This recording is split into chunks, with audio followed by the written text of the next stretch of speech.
உங்க லைஃப்ல ஒரு பெரிய டர்னிங் பாயிண்ட் கொடுத்தது கே.எஸ். ரவிக்குமார் சார்.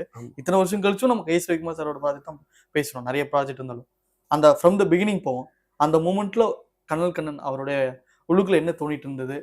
இந்த மாதிரி வருவோம்னு அதாவது கன்னியாகுமரி மாவட்டம் ஒரு கோடி கரையில நாகர்கோயிலிருந்து ஒரு திங்கட்சந்தை டவுன் பஞ்சாயத்து. அந்த பஞ்சாயத்துலேருந்து ஒரு 5 கிலோமீட்டர், ஒரு 2-3 கிலோமீட்டர் உள்ள ஒரு கிராமம், கரண்டே இல்லாத ஒரு கிராமம், வள்ளிவார்ன்ற கிராமத்தில் பிறந்த ஒரு கண்ணன், வெறும் கண்ணன். இப்படி சினிமாவுக்கு எப்படி வருவான்றது தெரியாமல் இருக்கும்போது படித்து ஐடி முடிச்சு, ஐடியில் ஃபெயில் ஆகி இதுக்கு அடுத்த நெக்ஸ்ட் என்ன, ஒரு வெல்டிங் ஆகி ஒரு ஒர்க் ஷாப்பில் கார்லாம் தொடச்சி வெல்டிங் அடிச்சுட்டு, அதுக்கப்புறம் ஜிம்னாஸ்டிக் கற்றுட்டு ஸ்டண்டில் சேர்ந்ததுக்கப்புறம் ஸ்டண்டில் சேர்ந்தாலே பெரிய ஆளானா அது முடியாது. அப்புறம் ஸ்டண்டுக்கு நெக்ஸ்ட் என்னன்னு பார்த்தா அந்த உருவம் எனக்கு ஒத்துழைக்கல. அதுக்கப்புறம் நான் ரொம்ப கஷ்டப்பட்டேன்.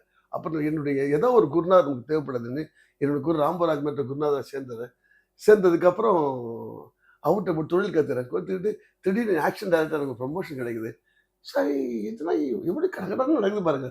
ஸோ அது எவ்வளோ பெரிய உழைப்பு உழைச்சிருக்கணும். அதுக்கப்புறம் என்னோட உதவியாளர்கள்லாம் டக்குன்னு அவங்க அந்த ப்ரொமோஷன் போகிறாங்க. எந்த லிஸ்ட் எடுத்தாலும் யார்கிட்ட கனல் கண்ணன் உதவியாளர் சொல்லும்போது இதுக்கு மேலே என்னங்க வேணும் லைஃப்ல?